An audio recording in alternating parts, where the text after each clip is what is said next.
What is up guys, AJ here, and in today's video I'm going to take you through my review of the SoundPeats TrueWings. I've been using these for a couple of weeks now, and I think it's about time to let you know what I think is great, mediocre, and bad about the SoundPeats TrueWings.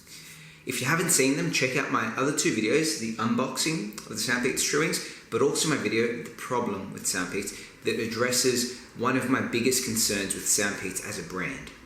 Check them out up here, but I'll also put the link in the description below. I'm going to break this video down into 3 parts for you, starting with what I don't like. Then we'll talk about some of the things that neither good nor bad, they're just there. They're not exceptional, but they're not terrible. And then I'm going to talk you through all the great things about SoundPeats TrueWings. So starting off with the worst features of them. The standout worst feature of the SoundPeats TrueWings would have to be the microphones. I've tried them in a few different scenarios where I'm inside where there's not much noise around. I've tested them out when I'm at the park on some calls, and the feedback has always been the same. The person on the other end of the line, they can hear everything around me, and my voice doesn't come out very clearly. Hands down, worst feature of the SoundPeats is the fact that if you're going to be using them for calls, make them short and snappy, because the other person is going to have very poor experience trying to listen to your voice.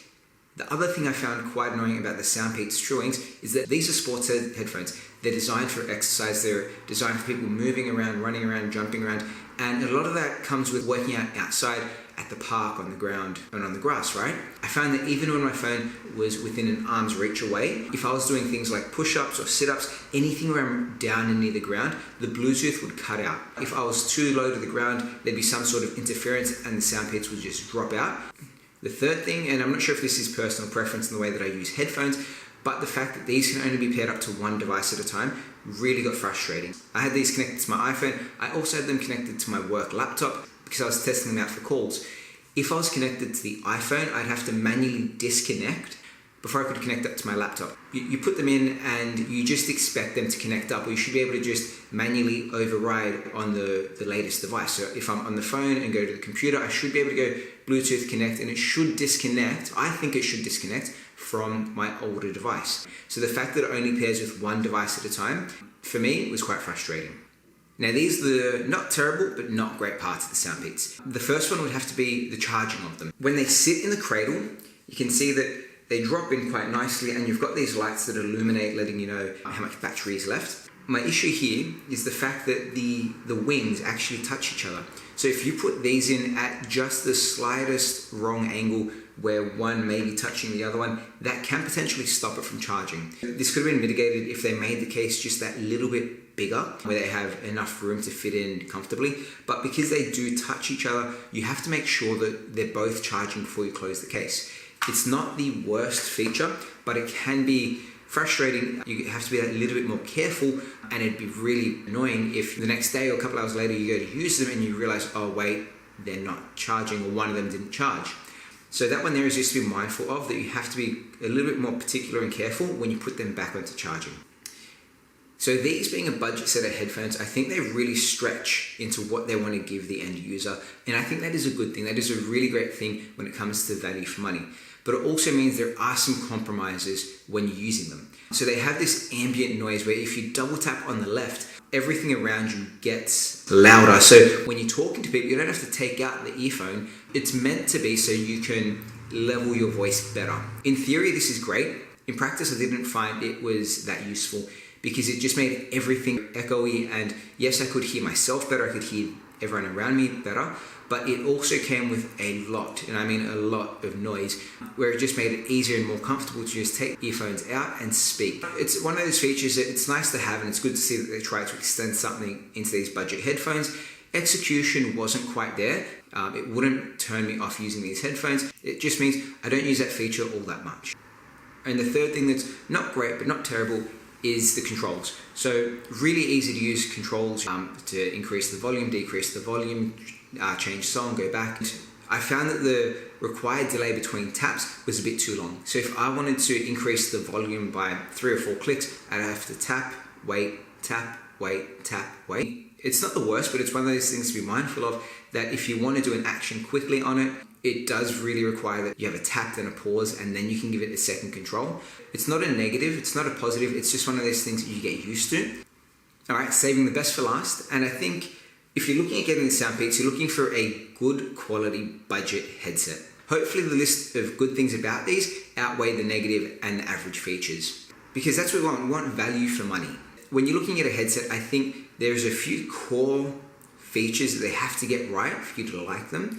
And then everything else can add on to make them go from liking them to loving them. When you're looking for a headset, I think some of the core features that you look for are comfort, how well do they fit in your ears and how long can you wear them for extended periods of time.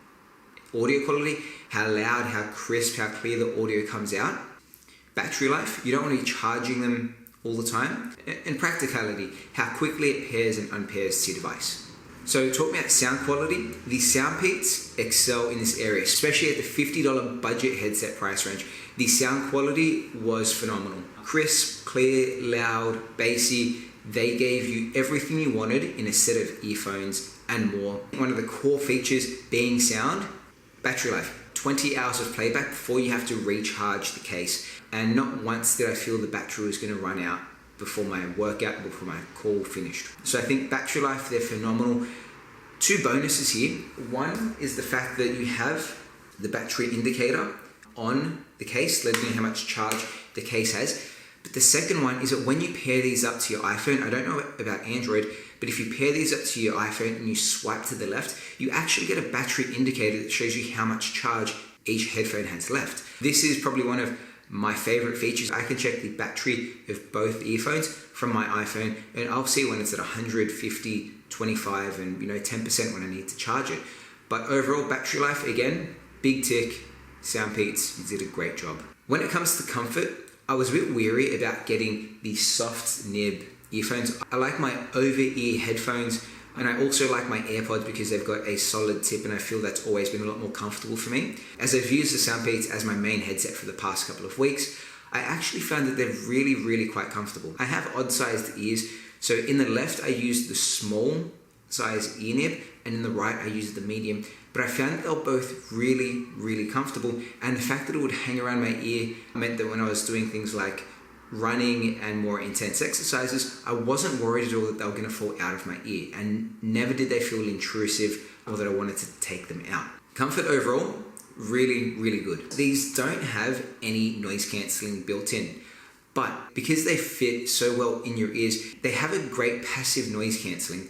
So when I put them in, I could hear the music really, really clearly, but it also blocked out a surprisingly large amount of background noise, which meant that I didn't have to have the volume so loud. It also just gave me a much better listening experience. So I'd say a great, maybe unintended feature is how well these do with passive noise cancelling. One thing I will note on that noise cancelling though is because it does block out the background noise, if you're doing an exercise like skipping or jumping jacks, you do get an odd reverberation in your ears.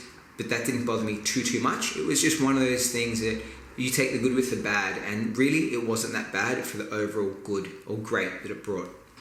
And the last feature I'd say that really make these stand out is how quickly they connect to Bluetooth. When I'd pull this off and connect it to my phone, it'd be instantaneous. And that's because they have Bluetooth 5.0. So even though I said the issue with the Bluetooth is, when you're on the ground, it doesn't have the best connection, it has a very fast connection. So to me, that would be a tick overall.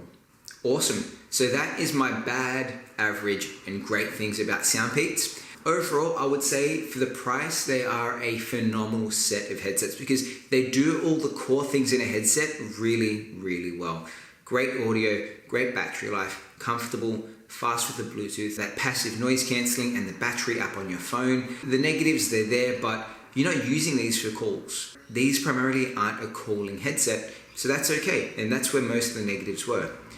I understand what all the hype is about. I understand why people think these are the Powerbeats killer, these are the best budget headset, because they really have set the bar for what a $50 headset can do. If these aren't your favorite design, if you don't want the over-ear, if you want something more subtle, SoundPeats has a range of different headphones with the same technology built in. What SoundPeats has done is that they've taken the core elements of what make a great headset and they've created an awesome range to cater to almost any user. That's my thoughts on SoundPeats TrueWings. Let me know what you guys think in the comment section below. I'd recommend having a look at my other two videos, the unboxing but also the issue with SoundPeats. Thank you guys for watching, and I'll see you next time. Bye.